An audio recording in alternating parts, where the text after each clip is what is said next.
드렸는데 우리 스스로를 좀 이렇게 칭찬해 주셨으면 좋겠어요. 한번 스스로에게 이렇게 손을 얹고 잘했어, 너무 잘 왔어, 오늘 하루 힘내, 이렇게 스스로를 좀 위로했으면 좋겠습니다. 여러분 정말 잘 오셨고요. 이 시간 하나님 칭찬하시는 거예요. 지금 머리 두드리면서 칭찬하는 거예요. 자기 자신에게요 좀 위로해 주셨으면 좋겠어요. 여러분 정말 주님의 이름으로 환영하고 축복합니다. 먼저 우리 말씀 보겠습니다. 마태복음 8장 28절에서 34절에 있는 말씀입니다. 우리 한 절씩 교독해서 읽고요. 마지막 34절은 같이 읽도록 하겠습니다. 제가 먼저 읽습니다. 또 예수께서 건너편 가다라 지방에 가심에 귀신 들린 자 둘이 무덤 사이에서 나와 예수를 만나니 그들은 몹시 사나워 아무도 그 길로 지나갈 수 없을 지경이더라. 이에 그들이 소리 질러 이르되 하나님의 아들이여 우리가 당신과 무슨 상관이 있나이까 때가 이르기 전에 우리를 괴롭게 하려고 여기 오셨나이까 하더니 마침 멀리서 많은 돼지떼가 먹고 있는지라 귀신들이 예수께 간구하여 이르되 만일 우리를 쫓아내시려면 돼지떼에 들여보내 주소서 하니 그들에게 가라 하시니 귀신들이 나와서 돼지에게로 들어가는지라 온 때가 비탈로 내리다라 바다에 들어가서 물에서 몰사하거늘 쳤던 자들이 달아나 시내에 들어가 이 모든 일과 귀신 들린 자의 일을 고하니 함께 있습니다. 온 시내가 예수를 만나려고 나가서 보고 그 지방에서 떠나시기를 간구하더라. 아멘. 네, 우리 지난주 풍랑을 잔잔케 하신 예수님, 지난주에 오신 분들은 기억하실 것 같아요. 풍랑을 잔잔케 하신 예수님을 통해서 왜 예수님이 인간의 모습을 입고 오셨어야만 했는지, 또 그것이 끝이 아니라 하나님의 아들 곧 하나님이셔야만 했는지도 말씀을 드렸습니다. 그리고 마지막으로 진정으로 우리에게 필요한 것, 중요한 것, 그거는 바다와 바람이 잔잔해지는 그 외부적인 상황의 변화, 그것을 바라는 믿음보다 예수님을 믿음으로부터 오는 근본적인 구원의 문제, 죽음도 두려워하지 않는 그런 믿음을 가지는 것이 중요하다는 것을 보여주는 말씀이라고 제가 전해드렸어요. 그런데 예수님께서요, 그것만으로는 부족했나 봐요. 오늘 이 귀신 들린 사람을 치료한 이 사건을 통해서 다시 한번 말씀하시는데, 오늘 또라는 단어를 시작하시면서, 이번에는 가다라라는 지방에 가서 귀신 들린 사람 둘을 치유하는 사건을 통해 다시 한번 내가 누군지, 예수님이 누군지 말씀해 주시는 것 같습니다. 이건 아마 다음 주에 이어지는 말씀도 동일하게 이어질 것 같은데요. 오늘 이 읽은 이 귀신을 고친 이 사건도요, 풍랑을 잔잔케 하신 사건과 마찬가지로 마가복음에서도 그리고 누가복음에서도 기록되어 있습니다. 그 말씀을 함께 읽어보면요, 분명 같은 내용인데도 불구하고 조금씩 다른 부분들이 있는 것을 우리가 볼 수 있어요. 자세하게 설명하고 서술하는 것보다 제가 표로 보여드리는 게 나을 것 같아서 이렇게 제가 정리를 좀 한번 해봤습니다. 마태복음과 마가복음과 누가복음에 이 귀신 들린 사람을 치료한 사건들에 대해서 정리를 해봤는데 이렇게 정리가 되더라고요. 자, 순서대로입니다. 마태, 마가, 누가. 그런데 이 시간이 이게 언제 발생됐나 봤더니 풍랑 사건이 일어난 다음에 그 직후에 일어난 이야기에 세 개 다 동일하게. 그런데 어디에서 일어났나 봤더니 그 지역이요, 마태복음은 어디라고 표현되어 있습니까? 네? 안 보이나요? 잘 안 보이나요? 네, 가다라라는 거예요, 가다라. 그리고 마가복음에는요, 거라사인, 또 누가복음에도 거라사인. 그리고 그 귀신 들린 사람의 숫자를 봤더니 오늘 읽은 우리 마태복음에는 몇 명입니까? 2명이에요. 그런데 마가와 누가는 1명이라고 나온다는 거죠. 그리고 그 귀신 들린 사람, 그 귀신의 이름을 물어보는 내용이 나옵니다. 다른 두 복음서에는. 그런데 마태복음에는 나오지 않아요. 물어보지 않아. 네 이름이 뭐냐? 물어보지 않는다는 거예요. 그리고 그 결과를 봤더니 다 어떻게 됩니까? 떠나길 이게 무슨 얘기냐? 귀신은 떠났어요. 온전케 됐어요. 그런데 그 소식을 듣고 마을 사람들이 와가지고 예수님을 보면 우리 보통 개인적인 생각은 이래야 될 거 아니에요. 예수님 정말 놀라운 분이군요. 우리 마을 가운데 좀 거해서 또 다른 능력을 좀 보여주시고 말씀도 좀 전해주세요. 이렇게 해야 되잖아요. 근데 새 복음서에 다 뭐라고 사람들이 어떻게 표현했냐, 다 떠나달라고. 돼지들 다 죽어가지고 떠나달라는 거예요. 두려워서 그랬는지 어쨌는지 모르겠지만 떠나달라고 하는 거예요. 결과가 이렇다는 거죠. 그러면 이 특징들도 한번 볼게요. 특징들. 마태를 봤더니 무덤사에서 나온 거. 다 내용들이요. 비슷비슷합니다. 아니, 똑같아요. 어떻게 보면. 특징은 똑같습니다. 무덤사에서 거하는 사람들, 무덤사에서 나왔던 사람들이고, 몹시 사나워서 아무도 건들지 못했다는 거예요. 사람들이 되게 두려워했다는 거죠. 그리고 예수님을 보고 부르짖으며 나왔다는 거. 이건 비슷합니다. 또 이 특징이 그렇고 이제 말한 것, 이 내용을 볼게요. 이게 더 중요할 것 같아요. 말한 것, 그 다음 PPT인데요. 그 귀신 들린 사람들이 말한 내용들이 있습니다. 마태복음에 봤더니 뭐라고 했냐? 소리 질렀대요. 이 귀신 들린 사람이 소리 질러서 하나님의 아들이요, 우리가 당신과 무슨 상관이 있나이까? 때가 이르기 전에 우리를 괴롭게 하려고 여기 오셨나이까? 이렇게 귀신 들린 사람이 말하고 자기들을 돼지떼에 보내달라고 이야기했다는 거예요. 마가복음에도 보니까 큰 소리로, 소리 지르는 거나 마찬가지겠죠? 큰 소리로 지극히 높으신 하나님의 아들 예수여, 나와 당신이 무슨 상관이 있나이까? 원하건대 하나님 앞에 나를 괴롭게 마십시오. 그리고 또 뭐예요? 돼지떼로 보내달라고 하고, 여기는 2,000마리라고 구체적으로 숫자도 나오고, 마가복음에서는요. 그리고 누가복음에도 보니까 부르짖었다는 겁니다. 소리 질렀다는 거죠. 지극히 높으신, 뭐라고 표현했습니까? 하나님의 아들 예수여, 나와 당신이 무슨 상관이 있습니까? 당신께 구하오니 나를 괴롭게 하지 마소서 하고서 또 돼지떼에게 보내주세요 하고 돼지떼에게 들어가서 돼지들이 몰려있다는 거예요. 자, 제가 마태복음과 마가복음과 누가복음 세 복음서의 이야기들을 들려드렸습니다. 보여드렸어요. 자, 분명히요, 어떤 표현들이 차이가 나지요? 차이가 납니다. 다른 부분들을 볼 수 있을 거예요. 그러면 이런 차이를 가지고 안 믿는 분들, 안 믿는 걸 떠나서 안티 크리스천들은, 그리고 또 조금만 성경에 관심을 가지고 있거나 아니면 좀 좋은 의도로 성경이 하나님께서 우리에게 주신 말씀이 맞는 건가 하고 고민하는 분들은 이런 생각을 할 것 같아요. 아니, 성경은 하나님의 말씀인데 왜 이런 차이가 나는 거지? 아니, 똑같아야 하는 것 아니야? 왜 사람마다 다르게 기록한 거지? 그러면서 결론적으로 이렇게 나올 수도 있다는 거예요. 다 거짓말이니까. 다 거짓말이니까 이렇게 사람마다 다른 것이겠지. 사실을 기록했다면 어떻게 이렇게 다를 수 있겠지? 있지? 이렇게 말할 수 있다는 거죠. 여러분들, 지금 제가 마태복음, 마가복음, 누가복음 세 내용들을 보여드렸는데 이 표를 보시고 만약 이런 생각을 가지시지 않으시고 그냥 뭐 그런가 보다 이렇게 생각하신 분들은요, 정말 믿음이 대단하신 분들인 것 같아요. 정말 대단한 분입니다. 표에서 보여드렸듯이 분명히 똑같은 사건인데도 다른 부분들이 있다는 거예요. 그리고요, 더 중요한 건 뭐냐? 성경에요, 이런 문제들은요, 수없이 많다는 거예요. 많다는 거죠. 그 오류, 그 문제들, 이 다름의 문제들을 어떻게 우리가 받아들여야 되겠냐는 거예요. 그냥 하나님의 말씀이니까 믿어, 이렇게 하면 그냥 믿어집니까? 이렇게 하면 되는 것 같아요? 한 번쯤은 진지하게 고민을 해봐야 될 것 같지 않으세요? 다른데? 왜 똑같은 내용인데 여기서는 가다라, 저기서는 거라사인, 그리고 여기서는 2명, 저기서는 1명. 왜 이렇게 표현을 하지? 만약에 여러분의 친구들이 여러분에게 이 문제를 가지고 물어보면 어떻게 대답하시겠어요? 뭐라고 대답하시겠어요? 또 깨알 광고를 하면요, 이런 내용을요, 제자훈련, 우리 1년가정 새신자반에서도 살짝 다루고요, 성숙자반에서도 다루고 2년차 사역자반에서는요 아주 자세하게 다룹니다. 네, 그러니까 꼭 2년 과정까지 마치시길 바라요. 깨알 광고고요. 물론 성경을 읽다 보면요, 이렇게 다른 부분들이 보여져요. 그런데 지난주에도 말씀드렸듯이요, 성경을 하나님께서 우리에게 주신 가장 큰 이유, 가장 큰 목적이 뭐라고 했는지 기억하십니까? 먼저 예수님께서 하나님의 아들 그리스도이심을 믿게 하려는 거예요. 예수님이 누구냐? 하나님의 아들 그리스도 구원자라는 것을 믿게 하려는 거죠. 그래서 우리로 하여금 이 사실을 믿고 그 이름, 예수님의 이름을 힘입어서 생명, 곧 구원을 얻게 하려고 하는 것이 가장 큰 이유고 목적이고 의도라는 거예요. 하나님께서 왜 우리에게 성경을 주셨냐? 구원의 문제라는 거죠. 예수님이 하나님의 아들이시라는 것, 그리고 그분을 믿음으로 구원을 얻을 수 있다는 것, 이것이 하나님께서 우리에게 성경을 주신 가장 주된 첫 번째 목적이라는 거예요.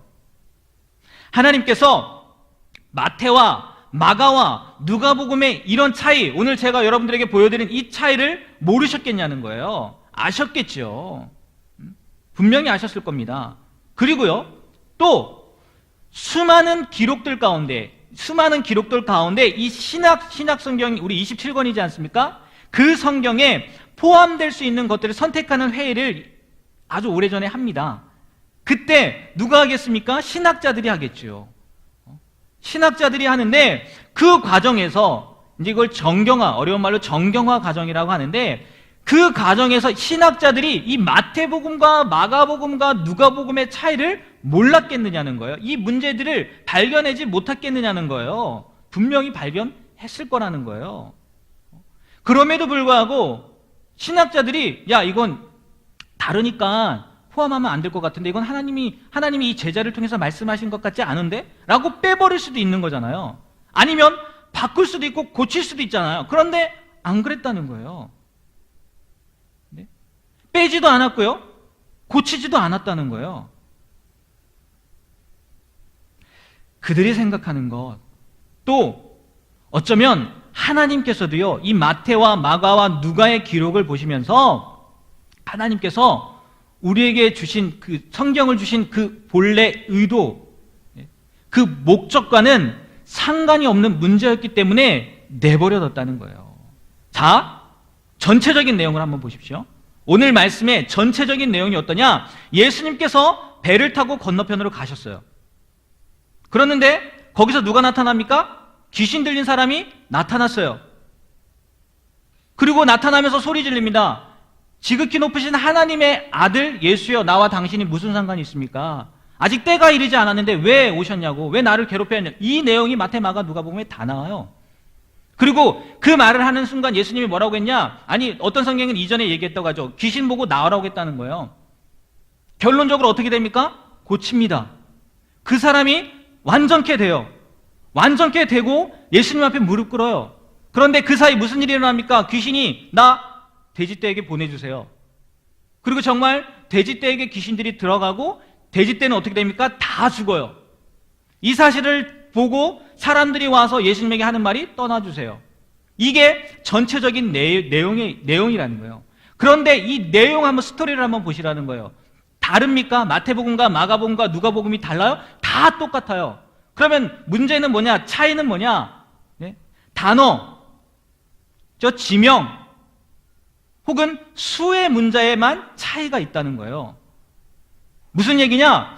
본래 이 말씀을 통해서, 이 사건을 통해서 우리에게 주시려고자 하는 그 의도와는 상관이 없고, 단어, 그냥 글자적인 문제라는 거예요. 글자적인 문제, 숫자적인 문제라는 거죠. 그 문제만 있다는 거예요. 본래 의도와는 상관이 없는 문제라는 거죠. 그럼에도 불구하고 아니, 이 문제가 있다는 거 분명히 문제가 있는 거 아닙니까? 라고 이야기하신다면 저도 어떻게 말씀드릴 수는 없을 것 같아요. 그런데 많은 사람들이 이야기하는 문제들이 뭐냐? 결국은 다 이런 거라는 거예요. 다 이런 거라는 거죠. 숫자가 다르지 않냐? 사람 이름이 틀리지 않냐? 지명이 다르지 않냐? 이런 차이라는 거예요. 좀 더 추가적으로 설명해 드리자면요. 흔히 우리가 성경을 뭐라고 하냐? 성령의 감동, 성령님의 감동으로, 하나님의 감동으로 기록되었다고 말씀하고 있어요. 이거를요, 하나님께서 부르고 받아 적어, 이제부터 내가 말하는 거 받아 적어, 이렇게 부르고 사람들이 기록했다, 사람들 인간 저자들에게 받아쓰게 했다는 그 의미이기보다, 물론 그런 경우도 있습니다. 십계명 같은 경우는 그러죠. 십계명은 하나님이 직접 써주셨어요. 그리고 율법 같은 경우에도 하나님이 모세를 통해서 말씀해 주시기도 했어요. 분명히 그런 부분도 있지만 대부분의 경우가 인간 저자 자신들이 목격하고, 마태나 마가나 누가가 목격을 하고 연구하고 자세하게 따져서 참고하거나 검토한 것들을 종합하여 기록한 것을 말한다는 거예요. 성령의 감동으로 했다는 것이. 다시 말해서 성령의 감동, 하나님의 감동이라는 것이요, 인간 저자들의 개성, 그것을 무시하는 게 아니라는 거예요. 성령 하나님이 인간 저자들로 하여금 성경을 기록하게 하실 때, 저는 저자보다 기자가 더 나은 것 같아요. 어쨌든 저자들로 하여금 성경을 기록하게 하실 때에 인간 저자들의 환경, 그 시대의 환경, 그리고 성장 배경, 아니면 교육 배경, 문화와 문체, 그리고 그 사람의 개성을 그대로 살려서 기록하게 하셨다는 거예요. 이걸 좀 어려운 말로 성경의 유기적 영감이라고 합니다. 영감. 하나님이 그렇게 사람을 통해서 성경을 기록하게 하셨다는 거예요. 그래서요, 성령께서 모세는 모세의 개성대로, 다윗은 다윗의 개성대로, 마태는 마태의 개성대로, 마가는 마가의 개성대로, 누가는 누가의 개성대로, 또 베드로는 베드로의 개성대로 성경을 기록하게 하신 것이었다는 거예요. 그렇게 오늘 읽은 마태복음의 이 가다라 지방에 귀신 들린 사람 2명, 이 둘을 고친 사건을 통해서도요, 하나님께서 마가의 개성을 가지고 우리에게 보여주시고자 하는 내용이 있다는 거예요. 지명, 숫자, 이게 중요한 게 아니라는 거예요. 진짜 그 사건이 우리에게 무엇을 보여주느냐, 그 사건을 통해서 우리가 무엇을 알기 원하느냐, 그게 중요하다는 거죠. 이 똑같은 사건을 하나님께서 그들의 개성을 가지고 어떻게 사용했는지, 마가복음은 어쨌는지 누가복음은 어쨌는지 다 말씀해 드리면 좋을 것 같아요. 그런데 마태복음 하나 하기만도요 버거워요. 그래서 이 마태복음만 그것도 간단하게 나눠보도록 하겠어요. 지난주랑 연결된 내용이에요. 지난주에 풍랑을 잔잔하게 하셨단 말이에요, 예수님께서. 그리고 사람들이 놀랍게 여깁니다. 이 사람이 도대체 누구이길래? 사람들이 질문하는 거예요. 이 사람이 도대체 누구이길래 바람과 바다도 잔잔하게 했냐는 거예요. 이미 우리는요, 예수님이 누구신지 알아요. 배웠으니까. 또 들었으니까 알아요. 하지만 예수님 당시의 사람들, 예수님이 지금 이 사건을 경험하고 있는 또 그 제자들과 함께하고 있는 이 당시의 사람들은 예수님을 몰랐을 거라는 거죠. 이게 성경의 실제 상황이라는 겁니다. 몰랐을 거라는 거예요. 또 마태복음은 그 당시에 기록한 게 아니라 이후에 한 AD 70년 경우에 그 정도에 기록한 거거든요. 그때 이 마태복음을 왜 기록했냐? 흔히 유대인들에게, 이스라엘 사람들에게 예수님이 구약시대의 예언자들에 의해서 예언되었던 메시아, 곧 구원자임을 밝히기 위해 기록된 것이라고 이야기한단 말이에요. 그렇다면 이 마태복음을 기록할 때 그 당시에 이 마태복음을 기록한 기자가 마태가 분명히 이 복음서, 이 글을 읽고 사람들에게 무엇을 알려주길 원했을까요? 예수님이 우리의 구원자야. 이거를 알려주길 원했을 거라는 거죠. 이거는 성경이 기록될 당시의 상황이라는 거예요. 그래서요, 오늘 말씀 처음 시작할 때 뭐라고 했냐? 제가 잠깐 언급했는데 또라는 단어가 들어갔다는 거예요. 또. 이 단어는요, 마가복음에 안 나와요. 누가복음에도 안 나와요. 어디에서만 나오냐? 오늘 읽은 마태복음에만 나온다는 거예요. 잘 들어보라는 거죠. 뭐냐? 야, 풍랑을 잔잔하게 한 사람들이 잠잠하게 한 뒤에 사람들이 예수님을 궁금해했어. 예수님이 누군지 도대체 누구길래 이런 능력을 행하는 거지? 그런데 바로 그때 풍랑 사건이 지난 다음에 또라는 단어가 들어간 거예요. 그리고 예수님이 이 사건, 이 기적을 일으킨 거죠. 그 사건이 있은 다음에 사람들이 궁금해하고 있는데 다시 한번 귀신들이 나오는 거예요. 어떤 사람도 그 귀신 들린 사람들이 있는 곳을 지나가기조차도 힘든 상황이었는데 오히려 그 귀신들이 먼저 예수님 앞에 나와서 무릎 꿇어요. 그 이유가 뭐냐는 거예요. 왜 그랬겠냐는 거예요. 성경 말씀에 분명히 나와 있습니다. 뭐라고 얘기했냐? 그들이 소리 질렀다고 얘기해요. 이건 마가복음에도 누가복음에도 나와요. 소리 지르고 하나님의 아들이여, 지금 예수님한테 얘기하는 겁니다. 하나님의 아들이여, 우리가 당신과 무슨 상관이 있나이까? 때가 이르기 전에 우리를 괴롭게 하려고 여기 오셨나이까? 하더니, 너희들이 그렇게 궁금해하던 그 예수라는 분, 그가 누구에게 바람과 바다도 잔잔하게 해 궁금했던 분, 그 예수님이 누군지 알아? 누구라고요? 하나님의 아들이야 라고 다시 한번 증명해 준다는 거예요. 다시 한번 가르쳐 줬다는 거예요.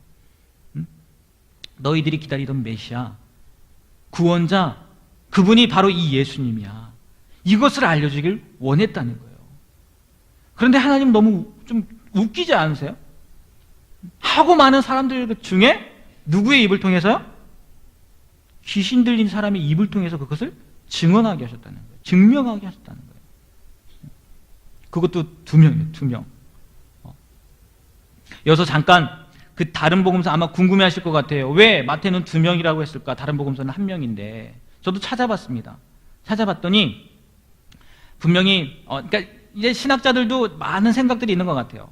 분명히 여러 명이 있었을 거다. 아니 두 명 있었을 거다. 근데 마가복음과 누가복음은 대표적인 가장 큰 완전히 막 심했던 사람, 그 한 사람만 표현한 거고, 마태복음은 2명 있었는데 그냥 2명 다 표현한 거다. 이런 이야기도 있더라고요. 신학자들이 이렇게 기록해 놓은 걸 보니까. 근데 저는 이 마태복음을 보면서 그 생각이 들더라고요. 무슨 생각이? 제 생각입니다. 제가 신학자가 아니기 때문에 이게 정확할지 뭐 어떻게 될지 모르겠지만 제 생각인데, 마태복음이 유대인들을 위한 복음서거든요.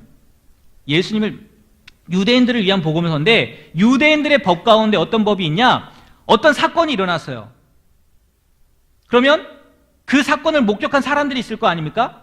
그래서 그 사람이 나와서 내가 이 사건을 목격했습니다 라고 증언을 해요. 그런데 만약에 그 사람이 1명이다. 그러면 그 증언은 증언으로 받아들일 수 없는 법이 있어요. 최소한 몇 명이요? 몇 명 있어야 될까요? 2명이 있어야 되는 거예요. 제가 그 생각이 들더라고요. 그래서 혹시 하나님의 아들 예수님, 이 복음서가 유대인들을 위한 복음서인데 2명이 증언을 했다. 그러니까 이거는 틀림없는 증언이다. 그런 의미로 2명이라고 하지 않았을까? 그런 생각도 들기도 합니다. 이건 개인적인 생각이에요. 네, 개인적인 생각입니다. 아무튼 뭐 그런 궁금증에 대해서 이렇게 생각을 하게 됐어요. 어쨌든 마태복음에서 이 하나님의 아들이라는 증명이 언제 나오냐? 처음에 4장에 나옵니다. 누구를 통해서 나오냐? 그 증명이라고 하기보다는 의심하는 거죠. 사탄이 이야기하는 거예요. 사탄이 예수님을 시험할 때 네가 하나님의 아들이거든. 이때 처음 나와요. 하나님의 아들이라는. 예수님이 하나님의 아들이죠. 근데 사탄은 의심하면서 얘기하는 거죠. 그리고 두 번째가 어디 나오냐? 오늘 말씀이에요. 8장. 그것도 평범한 사람들이 아니라 귀신 들린 사람을 통해서 하나님의 아들이라고 증거해요. 그리고 14장에 또 한 번 나옵니다. 이번에는 베드로가요, 물 위를 걷다가 빠집니다. 그리고 예수님이 다시 건져져요. 그러면 누가 하나님의 아들이라고 하면 좋았을까요? 베드로가 하나님의 아들이라고 하면 좋았을 텐데, 베드로가 아니고 그것을 본 사람들이에요. 거기도 사람들이 하나님의 아들이구나, 이런 기적을, 이런 능력을 행하시는 분 하나님의 아들이구나 하고 16장에 나와요. 14장에 나와요. 그리고 나서 16장에 네 번째로 나오는데, 이때는 누가 얘기하냐? 베드로가 이야기합니다. 그런데요, 공교롭게도 이때는요, 예수님께서 직접 물어봐요. 야, 사람들이 나를 누구라고 하느냐? 더러는 엘리야라고도 하고, 선지자 중에 한 명이라고도 합니다. 그러니까 예수님이 직접 물어요. 너희들은 나를 누구라고 생각하느냐? 그때 이제서야 베드로가 주는 그리스도시요 살아계신 하나님의 아들입니다 라고 고백해요. 그리고 마지막에는 27장에서 로마 백부장을 통해서 하나님의 아들이라는 고백을 듣게 됩니다. 진작 예수님의 제자들을 통해서 들어야 되는데, 그 고백을요, 귀신 들린 사람을 통해서, 사탄을 통해서 먼저 들었다는 거예요. 그래서 이 마태복음을 가지고 제자상 얘기할 때 무지한 제자상 이렇게 얘기하기도 합니다. 제자들이 너무 무식했다는 거예요. 너무 몰랐다는 거예요. 그거는 떠나서요. 제자들뿐만이 아니라, 제자들은 떠나서 여러분들, 여기 앉아 계신 여러분들은 지난주에도 말씀드렸고, 또 성경 공부를 통해서 또 여태까지 신앙생활을 하면서 분명히 예수님은 하나님의 아들이라는 걸 믿으실 거예요. 아멘? 네, 믿으실 거라는 거예요. 그러니까 그거에 대해서 굳이 또 나눠야 되겠지만, 지난주에 냈기 때문에 그거 나누지 않겠어요. 예수님이 하나님의 아들이라는 거, 이건 다루지 않겠는데, 귀신이 이야기한 것 가운데요, 하나님의 아들이 아니라 또 하나 얘기를 한 게 있어요. 그게 뭐냐? 우리 다시 한 번만 아까 그 29절 말씀 다시 한번 보여주시겠어요? 29절 말씀. 29절. 네. 다시 한번 다 같이 한번 읽어볼까요? 자, 시작.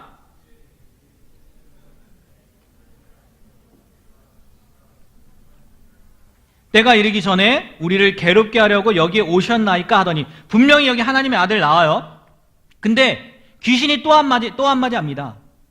귀신 들린 사람이 하는 것보다 귀신이 하는 얘기겠죠. 귀신들이 하는 얘기가 뭐냐면 무슨 얘기를 했냐? 때가 이르기 전에 우리를 괴롭게 하려고 오셨냐는 거예요. 다시 말해, 아직 최후의 때, 세상에 정말 심판의 날이 오지 않았는데 왜 예수님 벌써 와가지고 우리를 괴롭게 하느냐는 거예요. 그럼 하나님의 아들이라는 게 사실이라는 증명을 지금 들었잖아요. 하나님의 아들, 귀신을 통해서 예수님이 하나님의 아들이라는 거 들려주셨잖아요. 그럼 또 하나 추가적으로 귀신이 알고 있는 거, 귀신이 증명하는 거 뭡니까? 마지막 때가 있다는 거예요. 마지막 때가 있다는 거예요. 그때란 조금 전에도 말씀드렸던 것처럼 심판의 날, 종말의 날, 운명의 날을 말하는 거겠죠. 그래서 오늘 설교의 제목이요, 성경에도 나옵니다. 그냥 타임이 아니라 더 타임이라고 나와요. 그때가 온다는 거예요. 분명히 그날, 심판의 날, 종말의 날은 있고 그날, 그때가 온다는 거예요. 그러면 이걸 여러분에게 묻고 싶은 거예요. 만약 지금 그날이 온다면 여러분들은 어떻게 맞이하실 수 있겠냐는 거예요. 오늘 당장 예수님께서 오셔서 심판하신다고 한다면, 그때라면 어떻게 하시겠느냐는 거예요. 지금 귀신들은요, 그날이 두려운 날이라는 거 알아요. 그래서 무서워서, 두려워서 예수님께 묻는 거예요. 아직 때가 안 됐는데 왜 오신 겁니까?